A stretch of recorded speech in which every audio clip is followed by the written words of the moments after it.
Hello and welcome everyone. I am architect Nishitha Joshi and I welcome all of you on this new live session of Arch Up Nata Marathon 2025. This is our fifth marathon of this series, and today you will be learning a lot in this marathon. There will be three back-to-back live sessions taken up by different faculties, and all these three sessions will be on three different topics. I am architect Nishitha Joshi. I am the alumnus of SPA Bhopal and I am a conservation architect and heritage professional from India. I will be taking the first session of this marathon, that is a live session on architecture awareness. And today we'll be discussing a very interesting topic, and we'll also be looking at some questions that have come in NATA 2025, that is this year itself. So you will be getting some exclusive questions that we have gathered through our resources that have come this year in 2025. So we'll help you in preparing with the updated syllabus and updated portion for NATA 2025.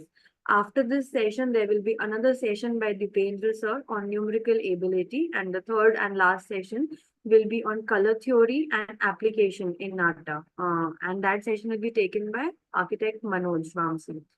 So stay tuned and please be here for all these three sessions because you're going to learn a lot in today's live session with THiNC Institute of Design. So without wasting any more time, I'll be going ahead and starting with the topic that I brought for you all today. As I already told you, this topic is related to arch awareness. And now I'll tell you what the topic is.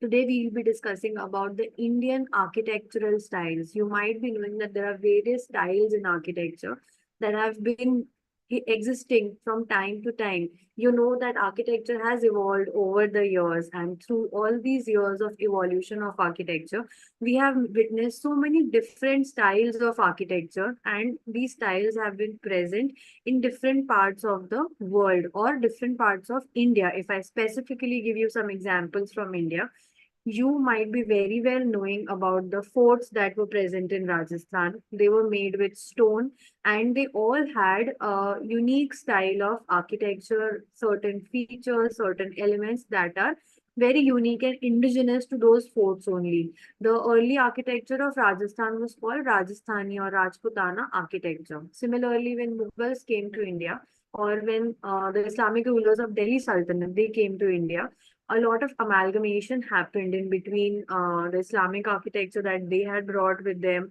which was inspired by the Islamic architecture that was existing in their home countries.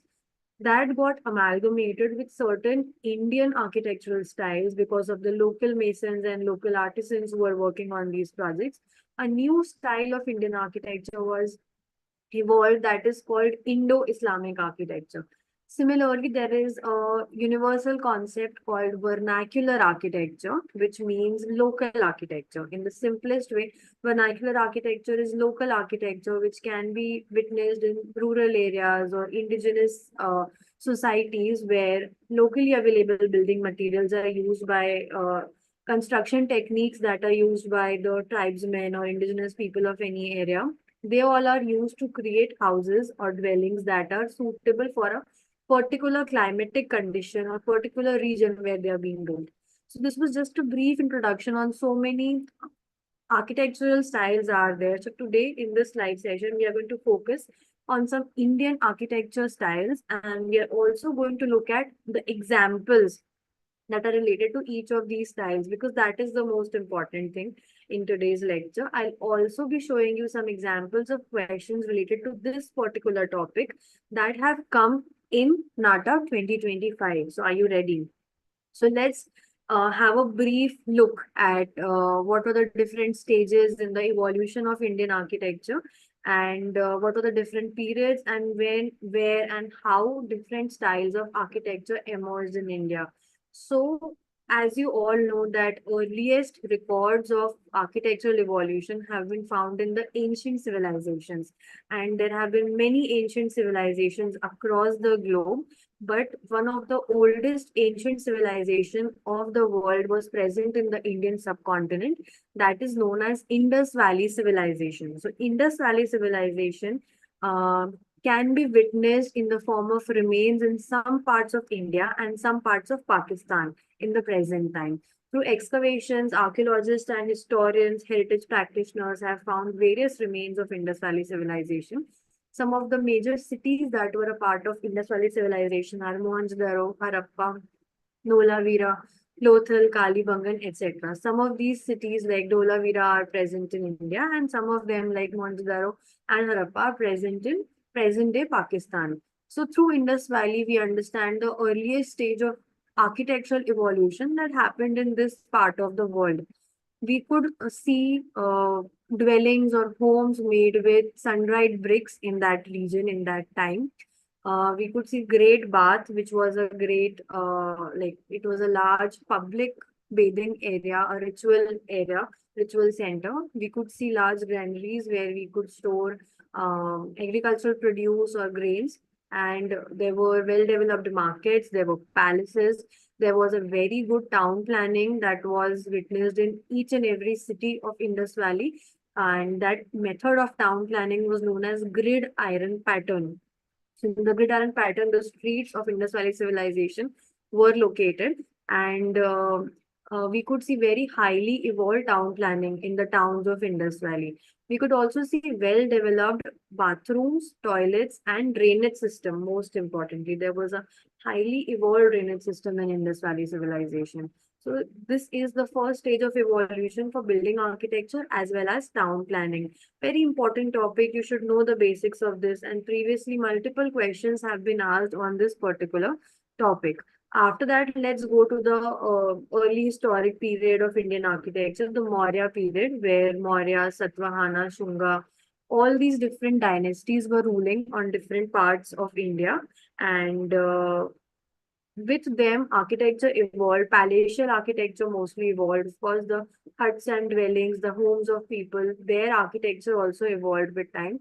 This was the time when religion also spread, and religions like Hinduism, slowly Buddhism, Jainism, all these started becoming more popular in India. Religious scriptures were penned down for the first time. They were written on different mediums, and religion became a common practice among the people. So all the people who were living in the subcontinent who were religionless earlier, they started adopting to one or the other religion because of the popularization. So definitely because of that, many religious structures started coming into practice. Since all these dynasties, these kingdoms, they were developing, that is why fortification, forts, palaces, gateways, all of these also started developing in various Indian cities, and many famous or renowned Indian cities were also developed in this period. For example, Patliputra, which was a capital of the Maurya Empire, which is in present day Patna. So such many such historic cities in the Indraprasth, Banaras, which was earlier known as Kashi, all of these cities were planned and developed in that similar time only. At this period of time, rock cut architecture was one of the most famous styles of architecture that was used because this was the earliest stage of modern, like you can say, new age evolution of architecture. Before this, only the ancient civilization that was Indus Valley was there. Once Indus Valley ended, a new era and new world began. And we also don't clearly know the reason for decline of Indus Valley. So this was considered as one of the earliest stages of proper like evolution of recorded architecture. So rock cut caves and rock cut structures were some of the earliest examples of religious places. For example, Ajanta and Ellora. These are two separate caves. They are both present close to Aurangabad in Maharashtra. And they started off as Buddhist caves, but later on in both these caves, some Hindu and Jain caves were also added. These are man-made caves with very high ornamentation, sculpture, paintings, etc., that were dedicated to various religions. And the monks and followers of different religions used to go there. They used to worship, meditate for a long time, and stay in those caves. Apart from that, rock cut temples like Kailashnath Temple in Ellora and many other rock cut temples across the country were also developed. This was also the time when Buddhism evolved. So with Buddhism, stoop architecture also came into emergence. So stoops came into practice and stoop architecture evolved. After that, we have the Gupta and Vakatak period. This was the time when temple architecture and religious architecture evolved much more. Even royal and fort related architecture evolved. Cities also developed, and you can see some more rock cut caves and temples evolving in this era. Apart from that, some Brahminical temples also started emerging, apart from rock cut temples as well. Then you can see the further development of various Hindu dynasties, especially in the Dravidian region in southern India. So by this time, there was a clear distinction in temple architecture, specifically Hindu temple architecture in India. As you know that Hindu temple architecture is majorly of three types in India. The temple architecture practiced in northern India is known as Nagar style of temple architecture. Then there is another style which is more prevalent in southern India, known as Dravidian style of temple architecture. And there is a mixture of these two that is known as Vesar style of temple architecture, which can be witnessed in central India, some parts of central India, and also in some parts of Karnataka. So all these different styles of temple architecture evolved. Apart from that, Buddhist stupa also saw a later and more developed and evolved stage of Chaitya, Stup, etc. And apart from that, Jain temples also started evolving at this stage. Later on, Islamic sultanates started capturing different parts of India. And the first sultanate that started ruling over Delhi was known as the Slave dynasty or the Mamluk dynasty. So with them, they brought a new style of architecture that changed, created a lot of change in the Indian subcontinent and brought many new elements or many new features in the architecture which was practiced across India. So as it is, the various Indian architecture styles were very vast and very different from each other. As you can see, there is so much geographical and climatic variation in the entire region where India is located. Definitely because of that, the architectural styles of Northeast India, northernmost parts of India, South India, Central India, Western India, all of these regions had different styles of architecture. They had their own kind of architecture being practiced. Even if I say that temples, so as I told you that in southern part of India, there was a style which was prevalent known as Dravidian style of temple architecture.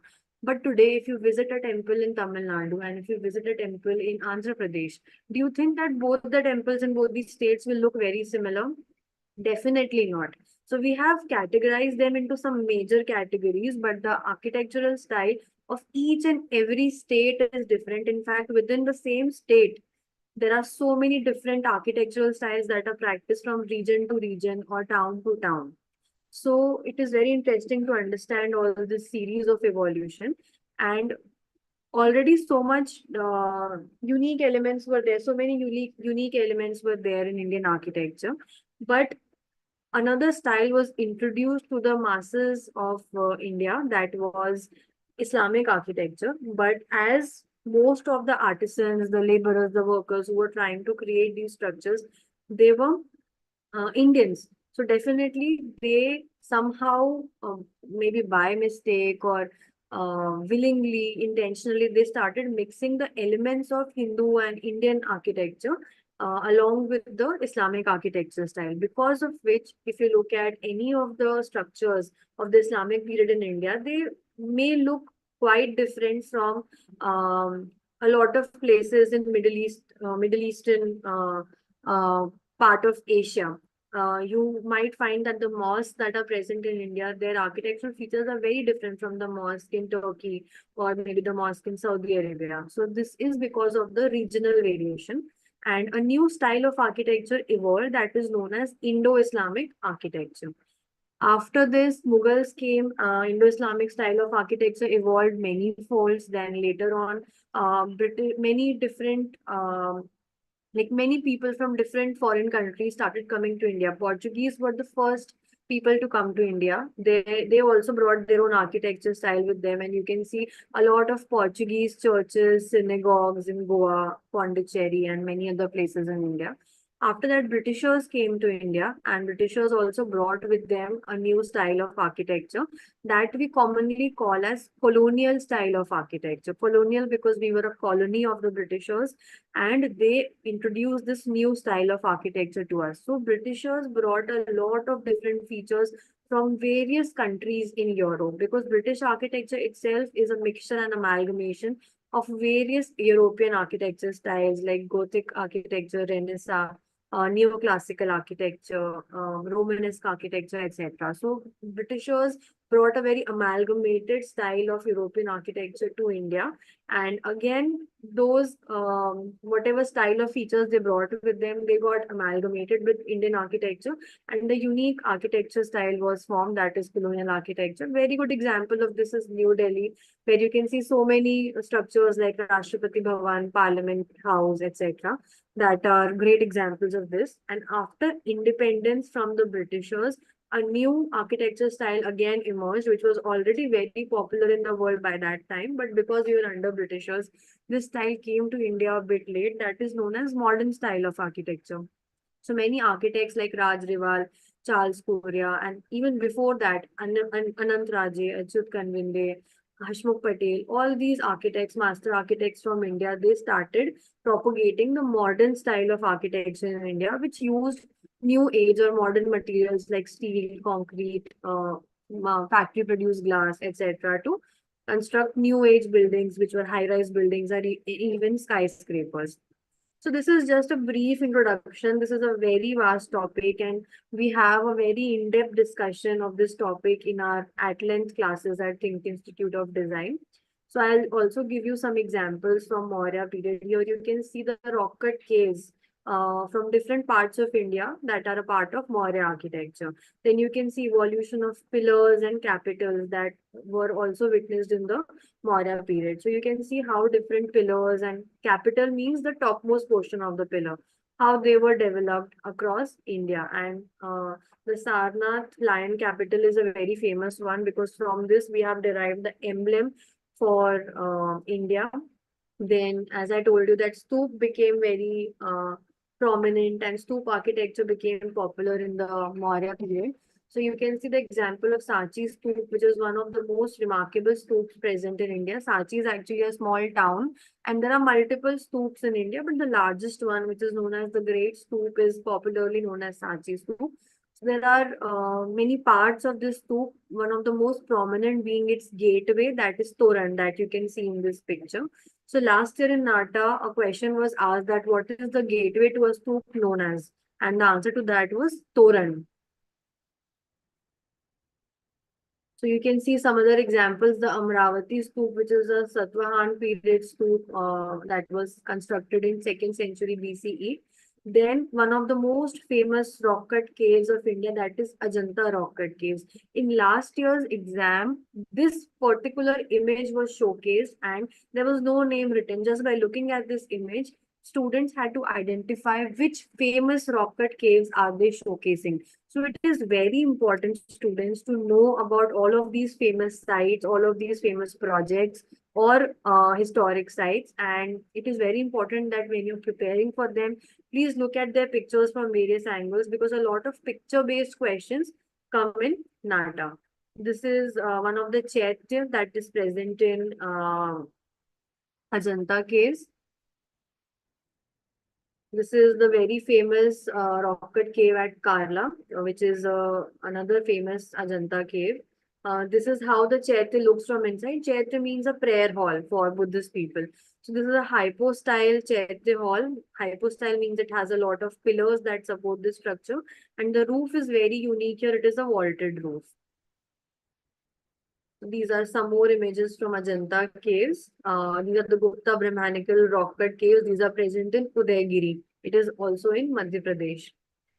These are Udaygiri caves. This is actually quite close to Sanchi, which is also present in Madhya Pradesh. And both of them, Udaygiri caves and Sanchi, are somewhat close to Bhopal, which is the capital of Madhya Pradesh. If you want to study all of these topics that I'm discussing with you right now, you can join our upcoming crash batches that are 2nd of April, because in our regular classes, we discuss all these important topics related to Nata at great depth. So now let's come to temple architecture. So as I was telling you, there were three major styles. So I am first showing you example of Nagar style of architecture, which can be witnessed in northern India. So this is the Lingaraj temple, which is present in Odisha. It is dedicated to Lord Shiv. And the most prominent feature of a Nagar temple is the shikhar, or its roof, the tallest roof. That is curvy, linear, or cylindrical in shape. So that's how I can easily identify that this is a North Indian temple. Then the second category is Dravidian temple, which is a South Indian temple. And here you can see the example of Brihadeshwar temple, which is present in Tanjore. It is one of the temples from the Great Living Chola temple, which is a group of three temples from Chol period in southern India. And this is also a UNESCO World Heritage Site. So Great Living Chola temples are UNESCO World Heritage Sites. Now, this is an example of Vaisar style, which is a mixture of northern Indian temple architecture and southern Indian temple architecture.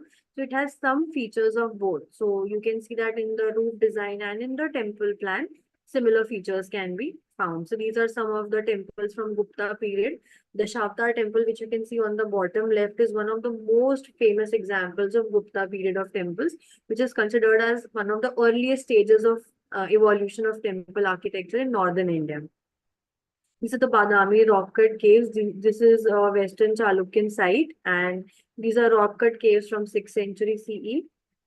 So you can see even the caves are so well developed with columns, properly ornamented pillars and all. So many sculptures. So these are some of the early Western Chalukyan temples from Karnataka. You can see all these temples are from Patadakkal, and Patadakkal is also a UNESCO World Heritage Site. So these are some different temples from there. These are examples of Pallav architecture. Uh, the very famous Shore temple present in Mahabalipuram, which is also a Pallav temple from 8th century, the Kailashnath temple in Kanchipuram. So you don't have to remember the dates and the dynasties or anything. I'm just telling you all of this for context. This is another Chola temple.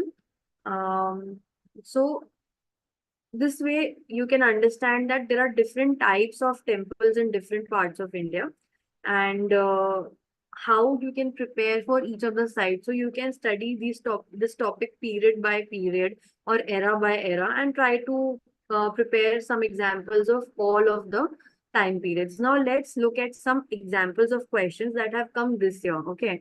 So, since I have very limited time with you, of course, I cannot discuss this entire topic in great detail, but we can do that in our full length classes if you join us.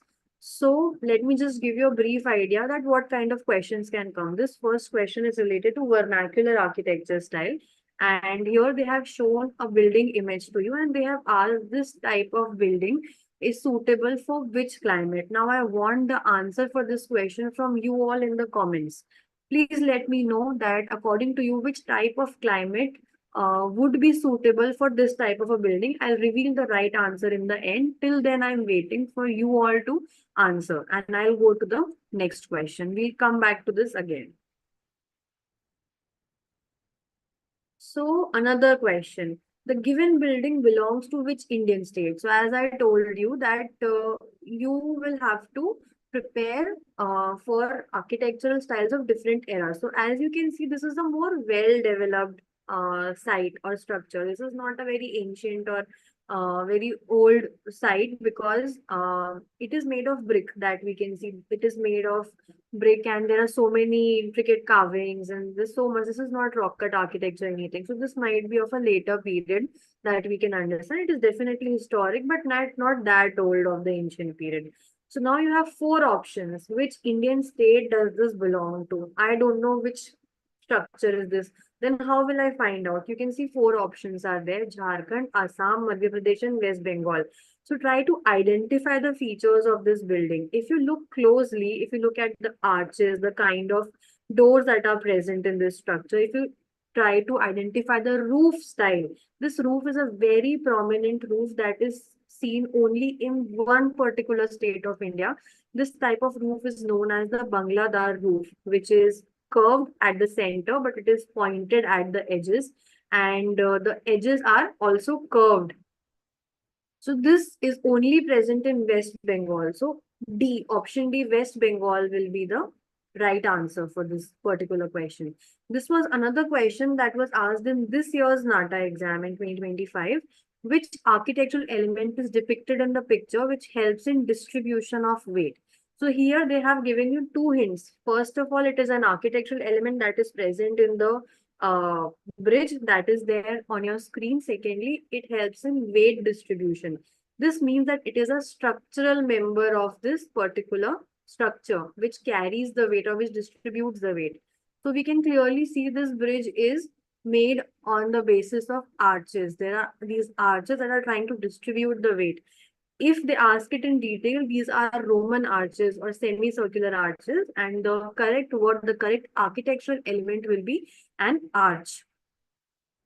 Okay, let's look at these two questions. First question, such houses can be found in which Indian state? And there are four options: Jammu and Kashmir, Himachal Pradesh, Uttarakhand, and the Assam. So I'll give you the answer. This is a vernacular architecture style from Assam. You can see this is a stilted house and it is made with very beautiful regional materials that are present in Assam. The kind of roof that is there, the kind of walls of the structure. So I can identify that this is the vernacular architecture of Assam. Let's look at the 17th question. In which Indian city this famous bazaar is located? And from this picture, I can understand that this is not a new bazaar. Bazaar means a market. So this is not a new market. It is an old or historic market. I have four options: Mumbai, Hyderabad, Hampi, and Kolkata. So this is the market from Hampi. Hampi is another UNESCO World Heritage Site which is present in Karnataka. Let's look at the 11th question. The monument belongs to which Indian state? Your options are Andhra Pradesh, Uttar Pradesh, Madhya Pradesh, and Himachal Pradesh. So the right answer for this one is Uttar Pradesh. This is actually the Panch Mahal, which is a part of the complex of Fatehpur Sikri, which was commissioned by Akbar during his reign, and he made Fatehpur Sikri his capital for a few years. So Fatehpur Sikri is present in Uttar Pradesh. So as you saw, this type of questions were coming a lot in this year's NATA. So these are most of the questions that I wanted to show you to give you an idea that what kind of topics are being discussed in this year's NATA and what kind of questions are being asked. Now I'll come back to this one and give you the answer. This building shown below is suitable for which type of climate? So the right answer for this is hot and humid climate. Wherever there will be hot and humid climate, which means there will be good amount of sunlight or heat, and there will also be humidity. For all such regions, this will be a very good type of structure. So with that, I come to the end of my session on arch awareness, where we had a brief introduction of various Indian architectural styles. We also understood vernacular architecture, and we tried to see some examples of questions that are coming in this year in NATA to understand the recent trend and to understand it well, that how we can prepare for this year's exam. So that will be my time. I will now be handing over to Deependra sir, who will be taking your next live session. Thank you. Thank you so much, Nishitha ma'am. I hope students, you must have learned a lot from this session on architectural awareness. Let's get started with our discussion on aptitude. So the inputs which I have received are very interesting, and what we have been discussing so far is basically being asked. So I'll first of all try to give you the idea or inputs or formulate that what all is there asked or being asked by NATA this year. I'm constantly checking the chat box. If you have any queries or concerns, please don't hesitate in writing your issues. First of all, please understand that whenever there is a polygon, let's say there is an n-sided polygon, for example, there is a triangle. I hope you know how to, have the sum of all the interior angles of a triangle. So here there is a formula. So here the formula says n minus 2 times 180 degree. Now, what is n? N represents the number of sides. For example, in case of a triangle, the number of sides are 3. So n will be replaced by 3. So 3 minus 2 is 1. 1 into 180 is 180 degree. The sum of interior angles of a triangle is 180. For example, had there been a pentagon, for example, there is a pentagon, and they ask you that what is the sum of all the interior angles of a pentagon. So how do we do that? I'll simply replace n by 5. So 5 minus 2 times whole of 180 degree. So 5 minus 2 is 3. 18 into 3 is 540. That is 54 basically. So the sum of all the interior angles of a pentagon is going to be 540 degree. So this is how things are going to happen for a polygon. I hope this part is very well understood by all the participants. Just give me a quick response. Am I very clearly audible and visible to all the participants?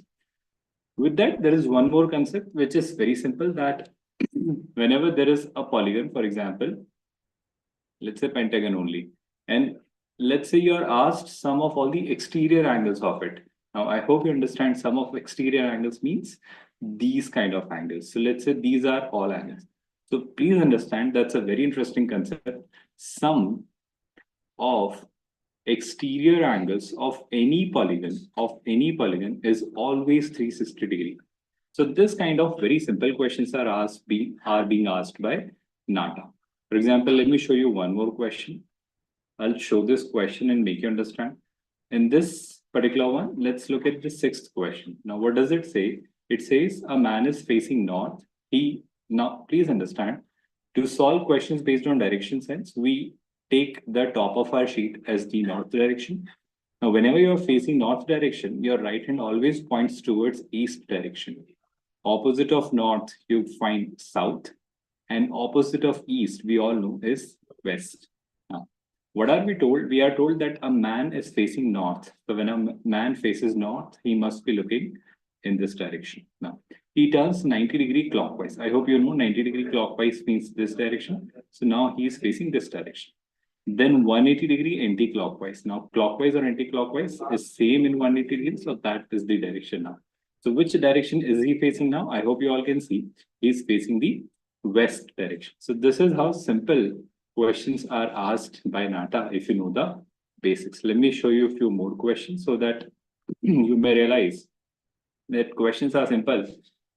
All you need is some basic understanding. For example, I have this bunch of questions. I'll demonstrate one after another. What are the concepts used in this category of questions and how should you attempt this category of question? For example, this is a question. There is a question where it asks you angle between minute hand and hour hand. For example, let's say they are saying at 4:30, what is going to be the angle between the minute hand and the hour hand? The formula is very simple. I will always recommend that treat this as H, treat this as M. So the formula says 30H minus 11 by 2M.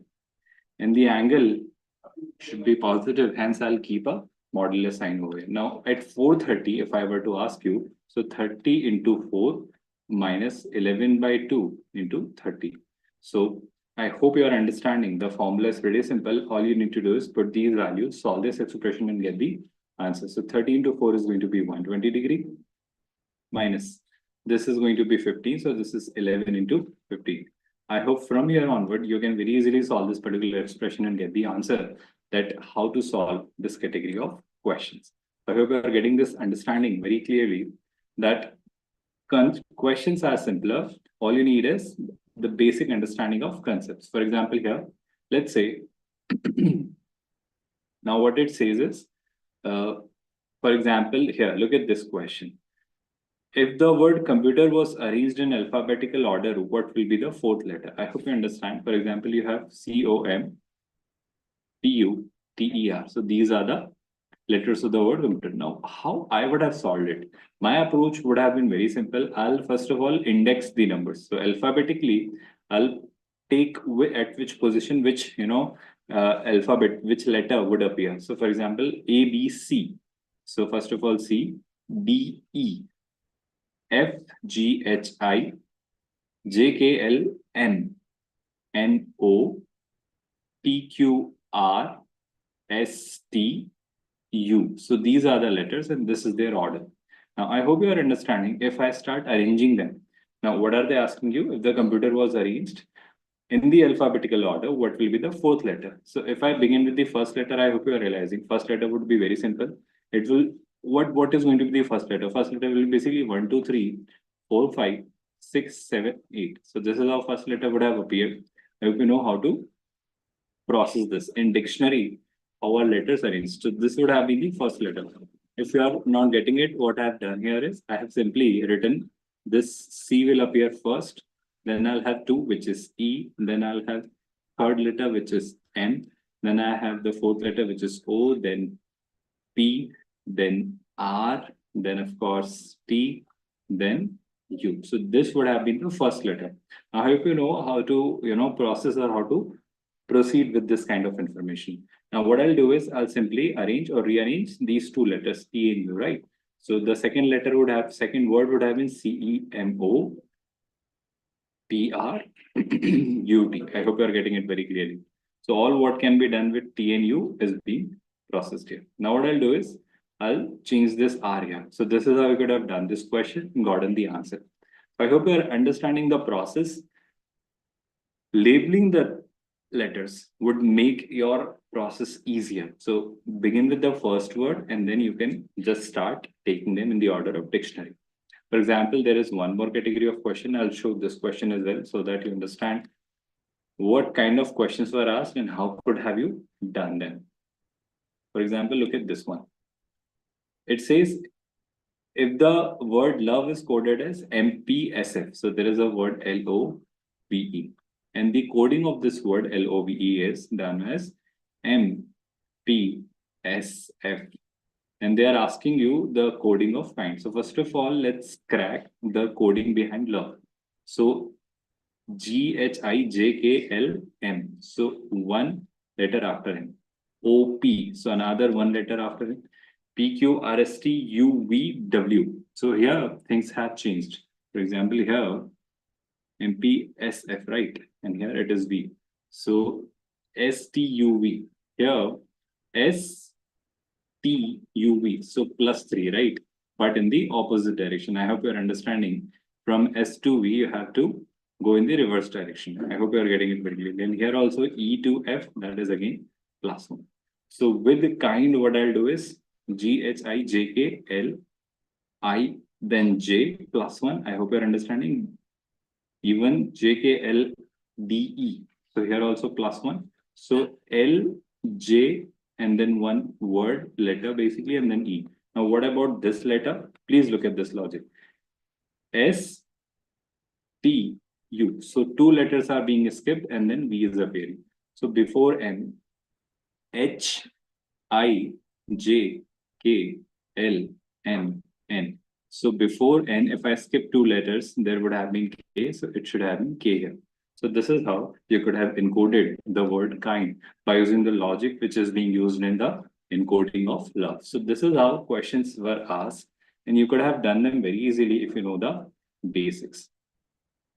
In between of this session, I'd like to give you clarity about our results. So we have secured some really good scores and ranks in Nata this year. These are the pictures of our toppers.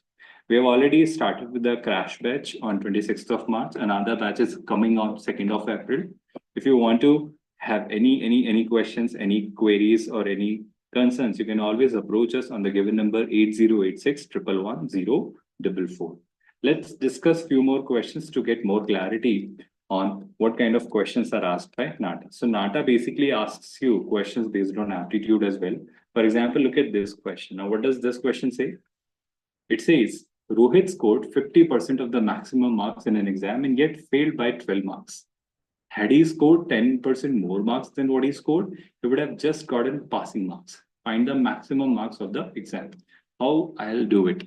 Rohit scored 50% of the maximum marks. So let's say the maximum marks are 100x because 50% of 100, calculating 50% of 100 will be easy. So what he scored? So Rohit's score is 50% of maximum.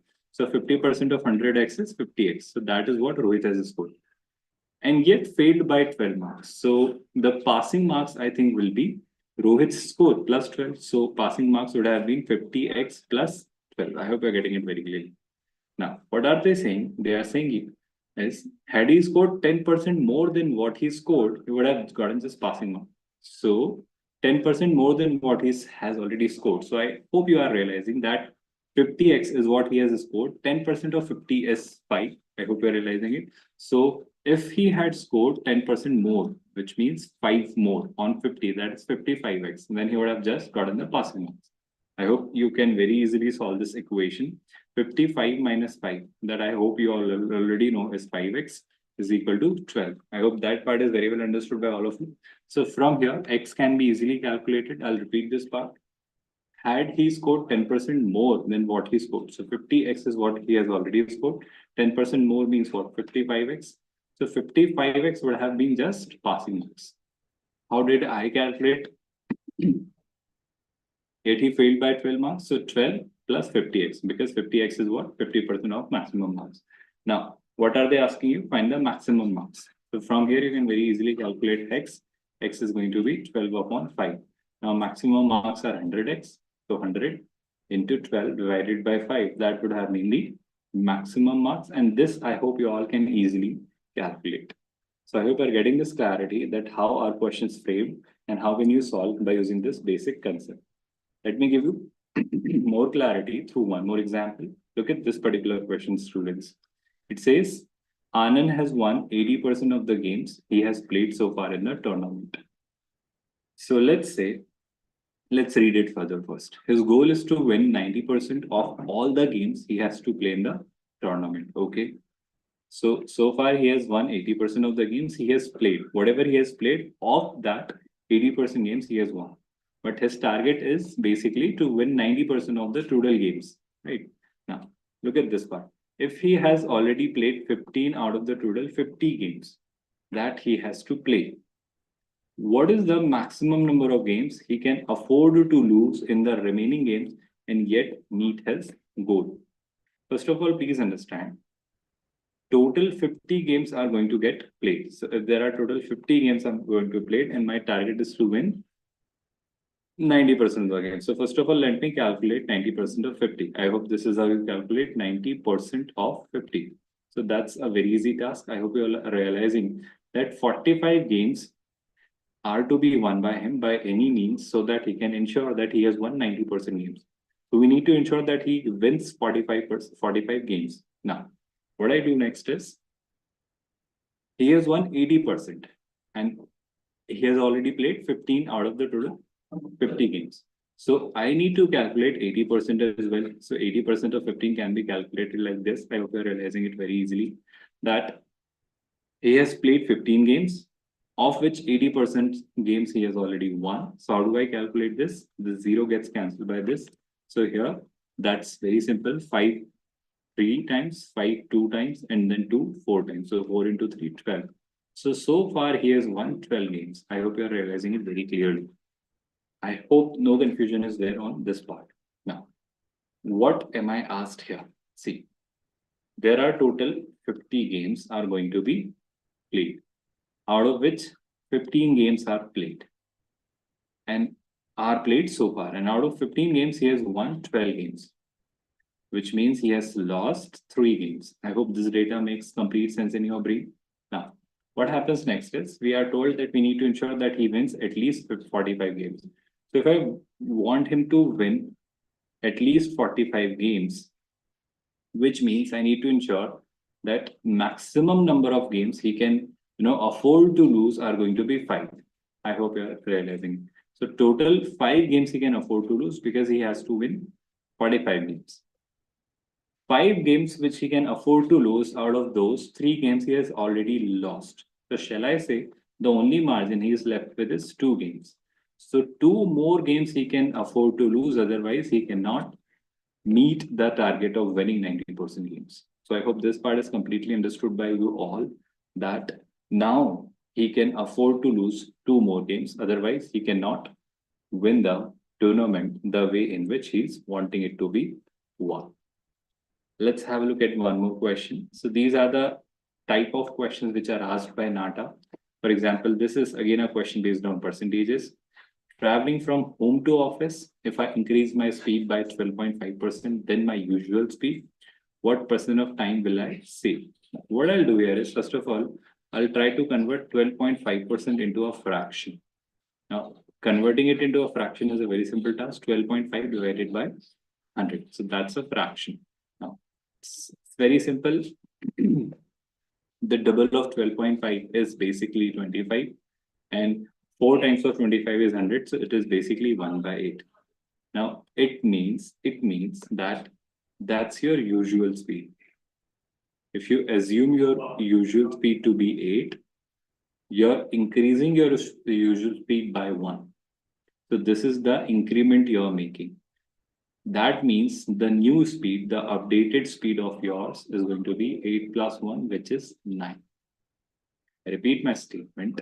If earlier your speed was 8x, now your speed is 9x. That's your speed. Now we know that speed into time is distance basically. So I'll write this kind of a structure here, that speed into time is distance here.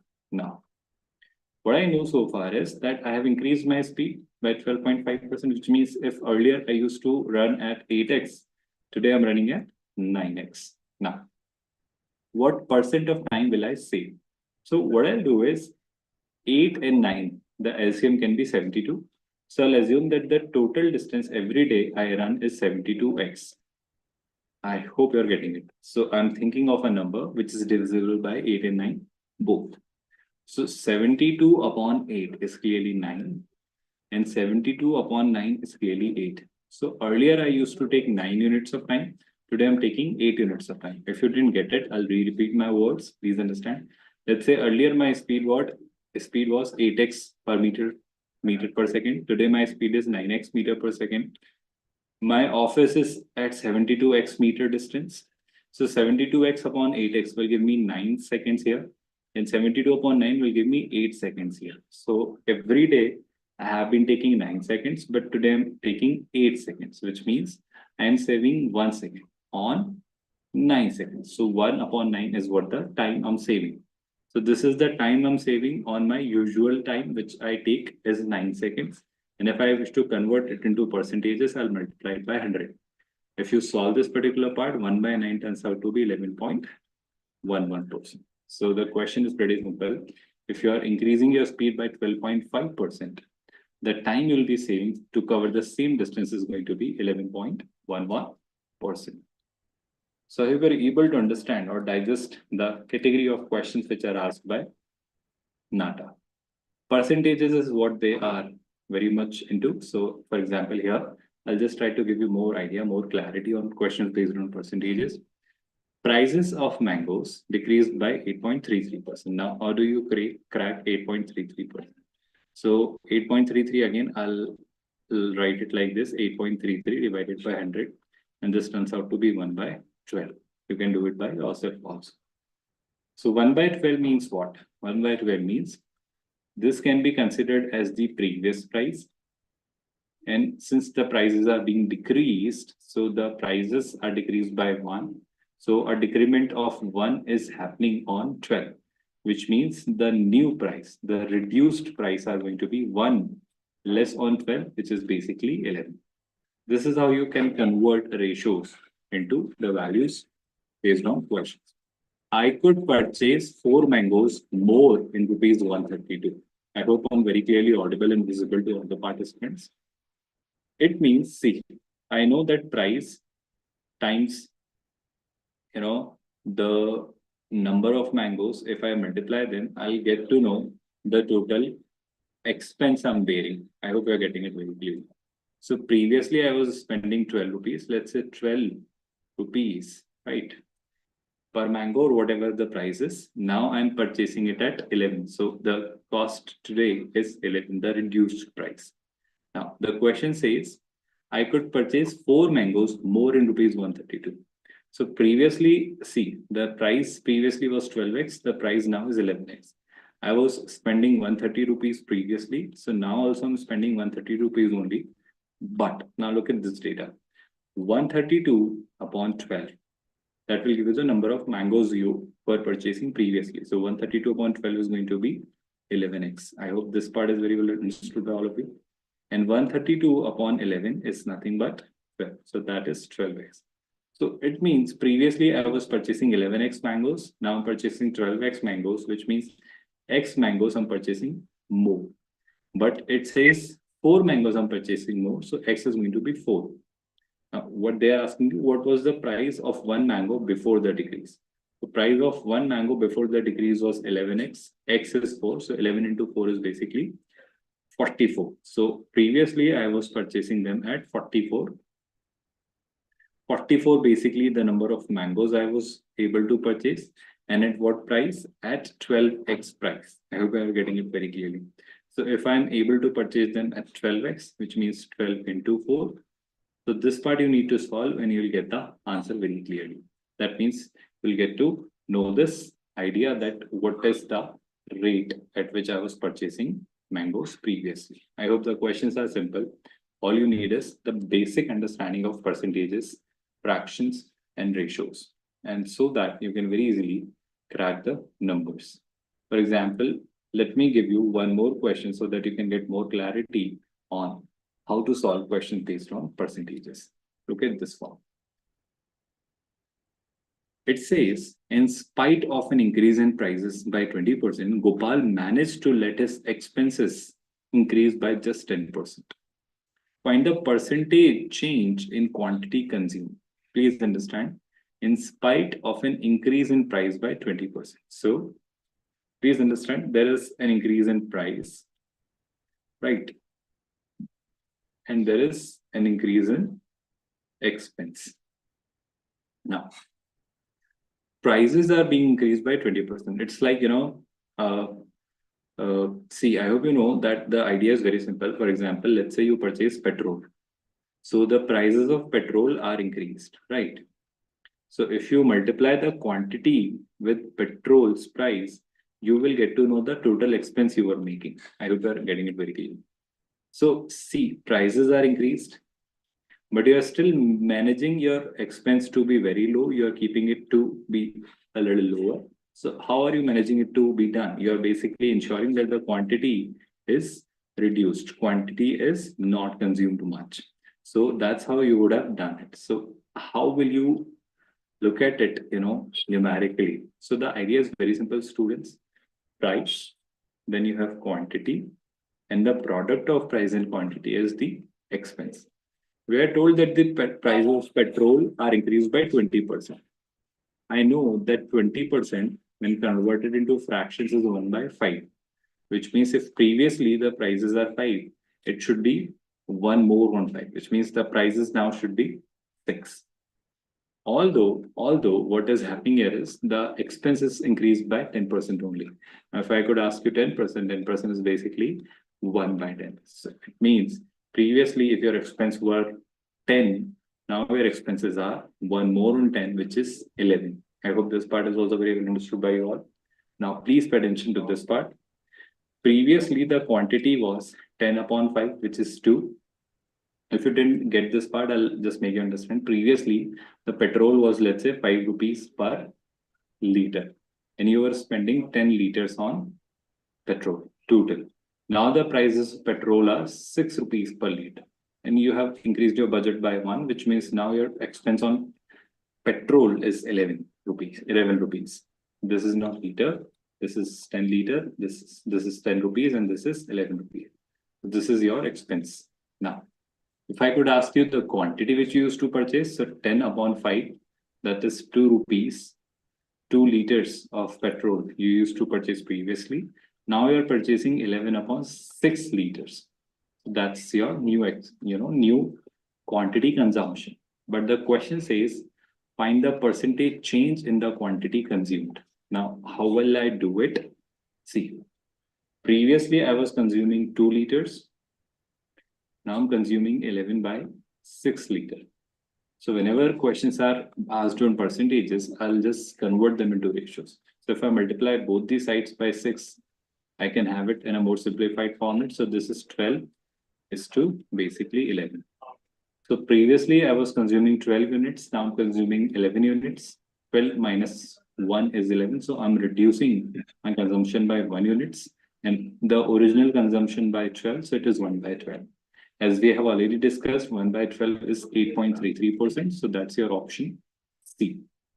So I hope you're getting a very much clarity, a good clarity, a great level of understanding that how to solve questions based on percentages. Well, they have been asking questions based on profit and loss as well by using this concept of percentages. So let's have a look at that as well. Now, this question says, a man gains 10% when he sells the article at a certain price. Okay, that's all right. Find his profit percentage if he increases the selling price by 50%. Now, what does this question say? This question says a man gains 10% when he sells the article at certain price, right? Now, how do I understand this? He's gaining 10%. Now, what is the meaning of 10%, students? You need to understand this, that 10% is 1 by 10. Now, how do I interpret this 1 by 10? I'll treat it like this, that 10 can be treated as the cost price. 1 can be treated as the profit. So a profit of 1 is need to be made on 10, which means 11 could be the selling price.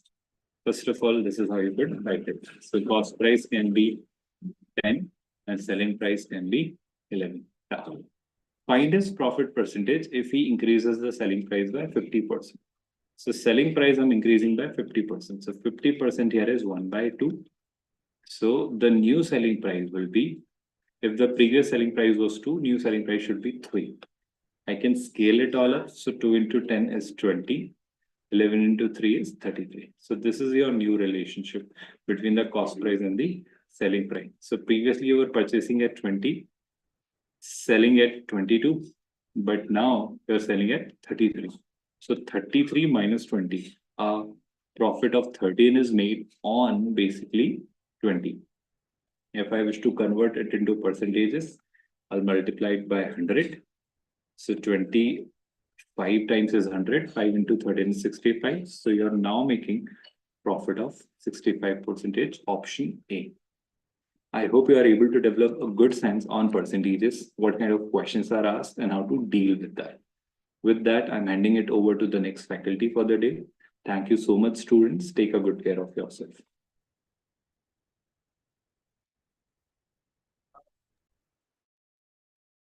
So that's a great session by Deependra on numerical ability. I hope everyone understood the class very well. It was so interesting. And good evening, everybody. Myself, architect Manoj Vamsi. I am an architect by profession and also a mentor for Nata and JEBR. So in this session today, we are going to discuss about color theory and how we are going to apply colors and color theory for the questions that we get in Nata. So I'm about to share my screen.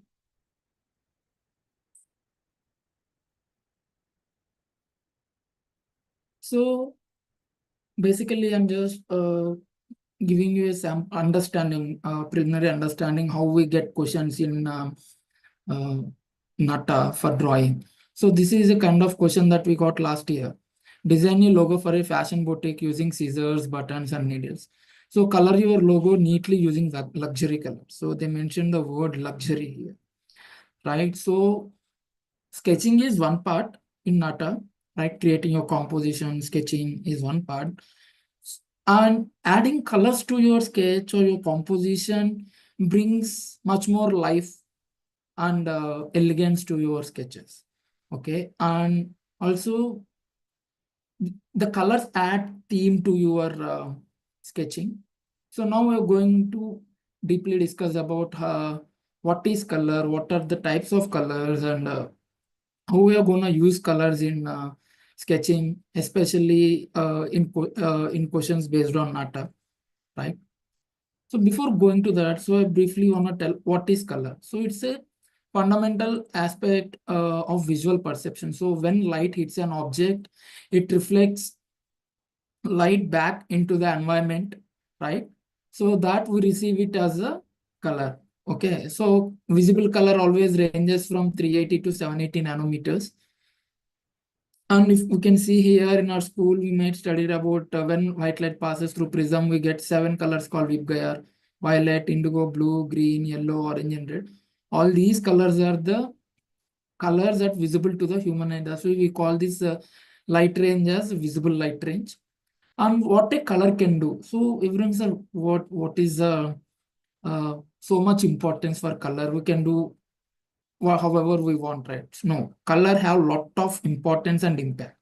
So the way you use your color influence your spatial perception, how you feel the space or the design and the ambience, and also the space in architecture. Okay, and it also evoke emotions, and it also brings some psychological responses when you use some particular colors. Okay, and by colors you can create a visual hierarchy. That means you can elevate some portion in your sketch or in a space or in your design, or you can point out, or you can create some good center of attraction in your design or your sketches, like that, and connect to the culture, historical and contextual references. So colors have, like, if every color has some particular culture, historical background. For example, when it comes to the royal blue, it has long significance and cultural historical reference to the Egyptian civilization and Mesopotamian civilization. They consider the color blue as the symbol of royalty, like that. And when it comes to red, Chinese believe red as prosperity and good luck. Even their national flag is in red, like that. Every color has some cultural, historical, and contextual references and interact with natural and artificial light sources. And also, when you put a color under some light, okay, so when you keep it under white light, it look like in one perception, you get one perception. And when you put it under some more warm light, you feel it in a different way. So that's why how your color is interacting with the light, natural and artificial light sources, and affect the perceived size, shape, texture of spaces and form. And how the size, if you want to color a room, for example, so what kind of color you are using? If you use light colors, it seems like more spacious. If you use very dark colors, it looks like the size is very small. So it gives a size perception, shape, and also affects the texture of the spaces and forms. So as discussed previously, visible light is from 380 to uh, range from 700 plus, right? And on the either sides, you have the ultraviolet and infrared lights. Okay, these are the short wavelengths, these are the long wavelengths. So color was way long from Egyptian civilization, like according to the human studies. But organizing the colors was started in 18th century, and Munchel was the uh, scientist and the person who collaborated with Sir Isaac Newton and created a color theory. Okay, and the Munchel system finds applications in like every sector, like art, design, geology, everywhere. Okay, and there are three parts in his Munchel color system. If you see the chart here, this is how it looks like. It's a 3D chart. Okay, and if you want to describe a color in Munchel color chart, we'll use notation like 5IR 6/8, where 5IR means 5 parts of yellow and 5 parts of red, or 5 parts of yellow, red, and 6 means the value, and 8 means chroma. So we'll get detail into what is a hue, value, and chroma. So if you see here, uh, the one in the vertical alignment, what it is there, it is value. And the one in the base in the circular form in a dial format, right, that is mentioning hue. And these horizontal alignments describe you about chroma. Okay, so what is the hue? Hue is a pure form of color. Okay, the actual color we call it a hue. Okay, and hue cycle has majorly 10 colors, major hues that were mentioned here. If you see red, yellow, red, green, yellow, green, blue, purple, and red, purple. These are the major 10 colors that we can observe in a hue. And then each hue again divided into 10 subsectors. For example, if I'm taking red, red means 10 subsectors of red are R1, R2, R3, R4, R5 till R10, like that. So the original color is our actual color is called the hue. And what is the value? What is the chroma? Chroma means how bright or dull your color is. Okay, I'm taking the blue here. If I see my blue here, it is very bright here. But when I'm going in left side direction, the brightness is like constantly decreasing. If you see, right, if you see my cursor here, it is very bright, but when you're going on the left hand side, the brightness is decreasing and dullness is increasing. So this is the chroma, the brightness or dullness of the color. Okay, and it ranges from the scale of 0 to 16. That means from neutral gray to maximum chroma. And what is the value? The vertical arrow that you're seeing here, right, from top to bottom, that is the value. It represents the lightness or the darkness. If you take this vertical scale, at the top, you have very light color, and when it comes to the bottom, it became very dark, like almost black. It became black, and it started with white and it ended with the black. So the amount of black and white mix in a color defines the value of that specific color. Okay, and it ranges from 0 to 10. Okay, and where 0 means black, if the value is 0, that means it's completely black. Okay, if the value is 5, it is a middle gray, and if it is 10, then it is white. So these are the hue, chroma, and value. And we next go to 3 more terms which we use in colors and in also in daily life: tint, shade, and tone. So what is a tint? What is the shade? If you see here, I took red color as my hue here in all the 3 formats. Excuse me. Okay. So my tints are lightened colors. Actually, tints means lightened colors. So it started from the red. Okay, and it's going getting lighter and lighter and lighter because we're adding white here. In this process, this became softened, and we also call like pastel colors, right? Pastel-like shades. So these are the pastel-like shades, and it ends with the white. And I'm taking the same red in the shade, and I'm started adding black to the shade. Okay, from starting here, it is getting darker and darker and darker, and it ends with the black. In the tone, you add gray to your hue, right? So when you start like increasing the amount of gray in your hue, it ends with the gray. So see how the color range is changing in each category: tint, shade, and tone. So all these 3 forms by adding white, black, and grays. Okay. So I hope everyone understood this. What is the differences among tint, shade, and tone?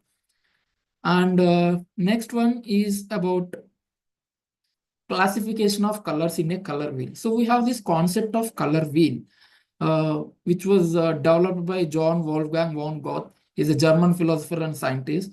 So he divided and arranged the colors in a wheel format, how we have periodic table in chemistry, like that even in colors, according to some particular characters.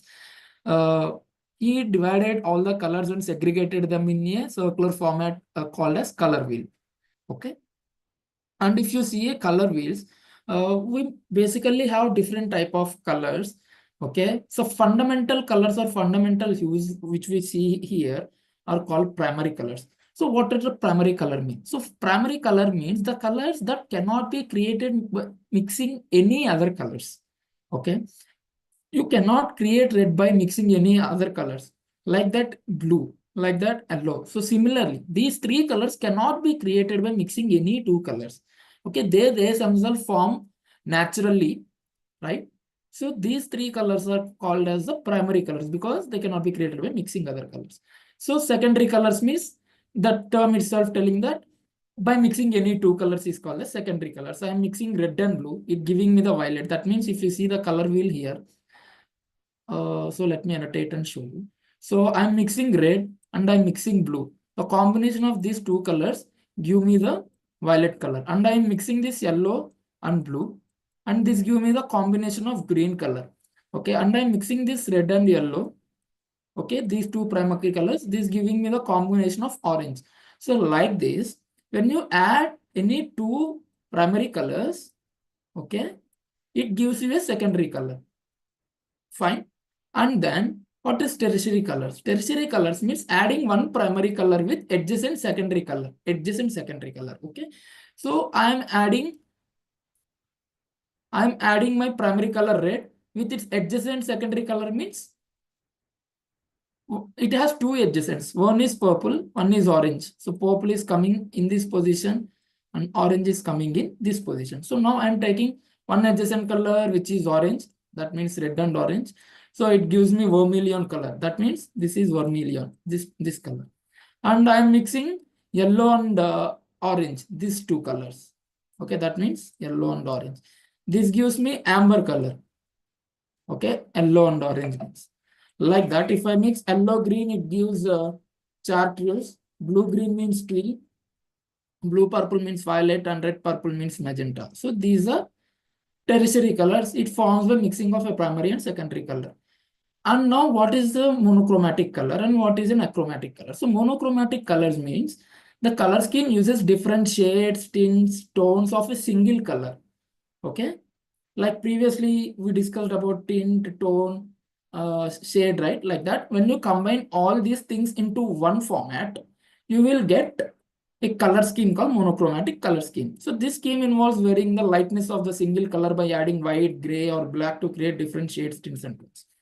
And achromatic colors means it is colorless actually. So white, black, we usually term it as a color, but usually they are colorless because if they are black, white, and gray, combination of white, black, and gray are called achromatic colors. And we also call them as neutral color scheme involved using neutral colors such as white, grays, and blacks. Okay, nowadays in modern designs, modern color schemes, we use these colors as they give us a clean look, clean, sophisticated, and timelessness looks. So these are achromatic color scheme. And here let's discuss about one Nata question came last year. Okay, so design a bedsheet cover for a beach house. You have to include elements like waves, shells, etc. Use any colors. Okay, so this is my sheet, and so they mention here as the elements such as waves, shells, etc. So we took the format of waves that was balanced properly here. Okay, when we remember about our design principles, among those principles, the first one we generally discuss about balance. So when I divide my design into half, okay, it was balanced equally, visually balanced on the left side and right side. So it is creating a visual balance for me, and also it is satisfying the element that they asked for, and also because it is mentioned as the beach house where we have this very soothing and calm effect, and you see the blue and white waves, right? So to replicate that, the bedsheet was designed in a way that it was colored in different blues here. Like somewhere you have like light blue, and it was darkened here, and it was more darkened this region, like that. And also, if you see here, the positive space and negative space was balanced very well using colors. So this is how we use colors when it comes to questions like this, 2D kind of questions in Nata. Okay. And some more traditional schemes that were usually followed. So complementary color scheme. So if you see here in this color wheel, the colors opposite to each other. Okay, the colors opposite to each other are called complementary color schemes, like red and green. Okay, blue and orange. Okay, and then yellow and violet. Okay, yellow and violet. These which are actually opposite to each other are called the complementary colors. And analogous color schemes means made of 3 to 5 colors next to each other in a color wheel. That means these 3 colors are next to each other. These are analogous color scheme. These 5 colors are next to each other, right? So these are analogous color scheme, like that. So triadic color scheme means equally distant. Okay, 3 colors which are equally distant. So these 3 colors were equally distant. And split complementary means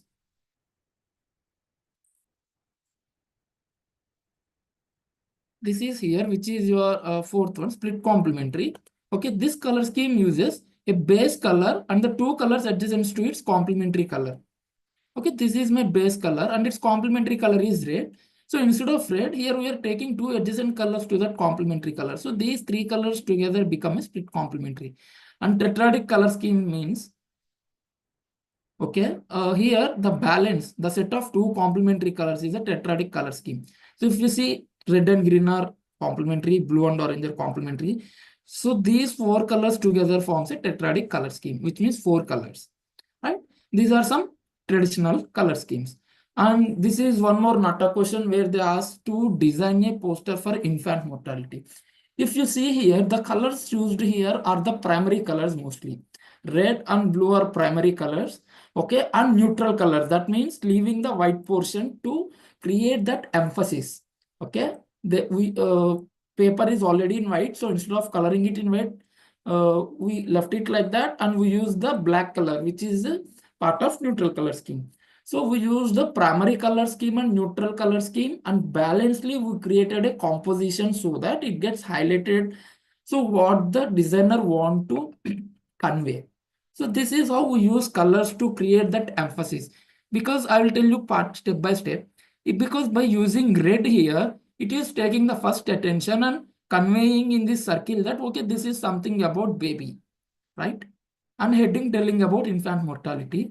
And then we have these blue icons that is mentioning or highlighting some icons about the infant mortality, which is a sign of giving awareness. Such kind of things taking the next attention. So this is how your eye catching that attention first to this position, and then your clockwise position, this heading taking more attention after that, and then it going to the balance, how it was balanced here. If you see with the color, it was highlighted. And so balanced color scheme using primary colors and neutral color scheme of creating that contrast using white and black. If well composed poster grabs the attention and gives you more chances of getting high score. Okay. And then what is the color temperature? So the concept of warm and cool colors is related to the color temperature. That means color have certain temperatures usually.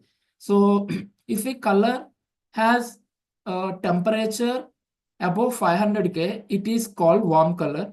And cool color means the color which has less than 5,000 kelvins is called the cool color.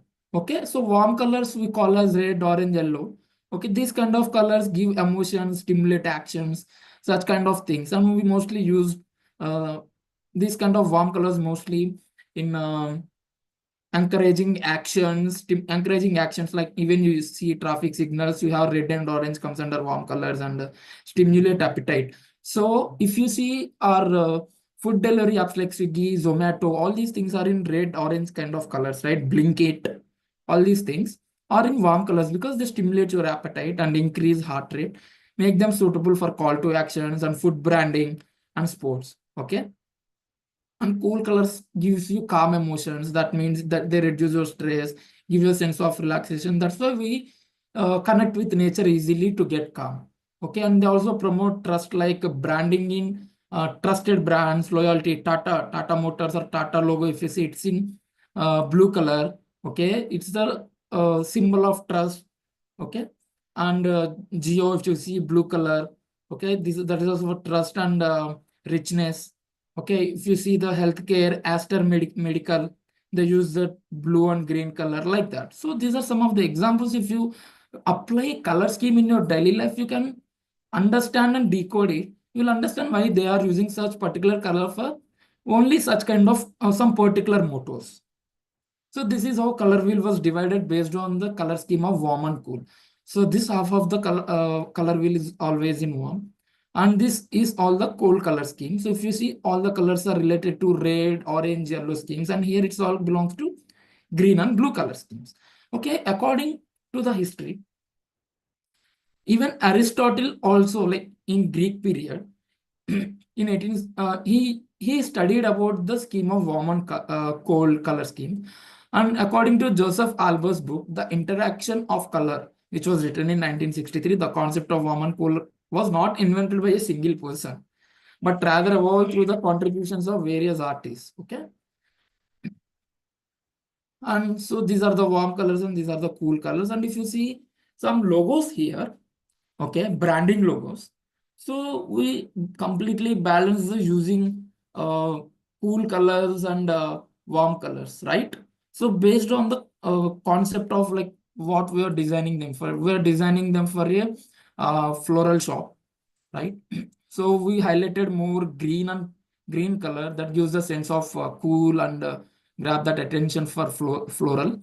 And then pastel colors, pastel pinks and yellows, pastel blues, right? All the pastels, greens, cool colors were used here. So according to the requirement, we need to use the color and the texture of the color and the what type of chroma we need to use in that, how dark or how bright or how dull, okay, and what kind of tint we used to we need to use there. Okay, so every logo here have that certain balanced use of colors, right? So this is about how we can use colors. And colors also have the possibility to set your mood and balance the psychological condition and states. So the broadly greens can be considered that gives relaxation and eases your stress, and red gives you energy, right? And blue treats for depression and pain, yellow enhances your mood, and orange stimulates appetite. And what's the importance of color and its psychology in architecture? So as mentioned, it describes your mood and atmosphere, right? So one example here is the Burj Al Arab Hotel. Everyone knows about it, right? The seaside Burj Al Arab Hotel. So they uses warm gold color and yellow color scheme. So that gives you the feel of evoking feel of grandeur, luxury, sophistication like this. And wayfinding and navigation, when you go to airports, big bus terminals, railway stations, and all, you can see the wayfinding and navigation. Like if you see here, the departure and arrivals are written in blue and highlighted the text with white. And to mention the platforms, to grab the attention, they use the yellow color boards. And for waiting areas, they used green because uh, they want their customers or the public transport users to not lose their sense of what we call patience, okay, to hold their patience when there is long duration for waiting. So such kind of cool color designs were implemented. And branding and identity. So Coca-Cola headquarters, if you see here, they use their logo colors, red, white, and black, to design their entire headquarters, outside and even interiors, if you see, right? So branding and identity and emotional connection. So cancer centers, hospitals. So this is one of the cancer center, which is Maggie's Center in Edinburgh. Okay, so they use this warm and comforting color scheme so that it gives you the sense of calm and tranquility and a sense of connective emotions to the users, right? And psychological responses.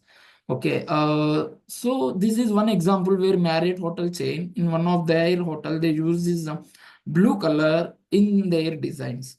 Okay, so they used blue so that it gives royalty, richness, and also it improves their sleep quality, gives relaxation, all these kind of things related and associated with the color blue.